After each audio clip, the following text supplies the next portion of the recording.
Bonjour à tous et à tous, rebonjour pour cette nouvelle vidéo, mais cette fois centrée sur le chapitre de Boruto, vu que Dragon Ball Super est toujours en pause, et à mon avis, ça sera en pause jusqu'à au moins septembre, voire on peut dire que le manga est terminé, et si ça reprend sous forme de suite, ça sera un Dragon Ball Super GT, Super Dragon Ball Ultra, Dragon Ball tout court, à voir comment ils vont renommer le truc, car cela reste aussi incertain.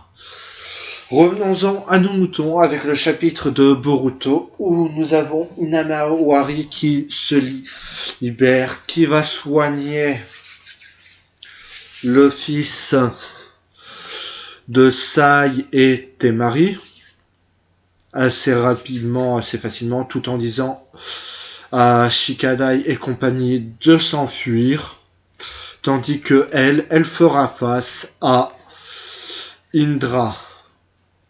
Tandis non, c'est pas Indra, c'est je sais plus les noms. Ça, la vache, j'aurais dû me relire le chapitre avant de faire. Bon, pas grave. Qu'elle affronte l'un des membres, l'un des Youpi. Tandis que en lâchant une bijou bombe. Ouais, rien que ça, elle a déjà quasiment rattrapé en termes de puissance, on la cale déjà sur une échelle sur un Naruto ou Jinchuriki non, Naruto, je vais un peu loin, sur une échelle de Jinchuriki classique. De l'autre côté, nous avons Sarada qui fait face à l'équivalent de son père sous forme de Yubi, qui a réussi à lui arracher, elle réussira à lui arracher un bras, mais se fera prendre ça par surprise et immobilisé par celui-ci prêt à le dévorer. C'est alors que Boruto débarquera en récupérant sa sœur Inawari et sauvant Sarada. Maintenant, j'attends de voir ce que ça va donner dans le prochain chapitre. On va sans doute avoir les réactions de Sarada et Inawari par rapport à ça, tandis que Boruto affronte l'équivalent de Sasuke et j'imagine très bien un truc du style, maintenant que là, vu que t'es tout seul, j'ai beaucoup plus de chances de gagner, tu vas moins faire le malin. Vu qu'on rappelle que Boruto a quand même un monde au niveau de puissance au-dessus. Après, à voir comment ça va développer, est-ce qu'on va continuer ces histoires de Boruto aller-retour dans le village, parce que honnêtement, s'ils nous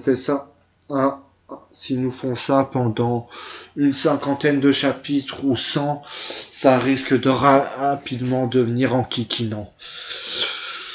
Oh, parce que bon, voilà quoi, il y a un moment, il y a d'autres choses à explorer, il y a des développements à faire.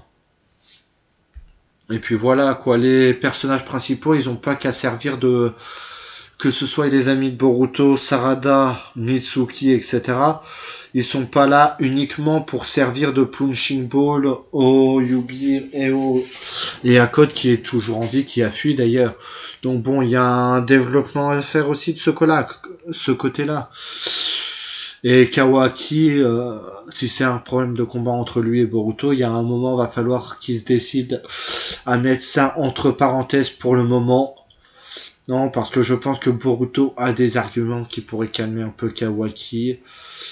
Ou Shikamaru, qui est un génie qui pourrait trouver des trucs pour manipuler un peu les choses pour que Boruto reste dans le village quelque temps. Quant à Naruto, etc., Boruto doit très bien se douter que ils sont toujours en vie. Donc voilà quoi. Merci à vous en tout cas d'avoir regardé cette vidéo et je vous dis à bientôt pour la review du prochain chapitre.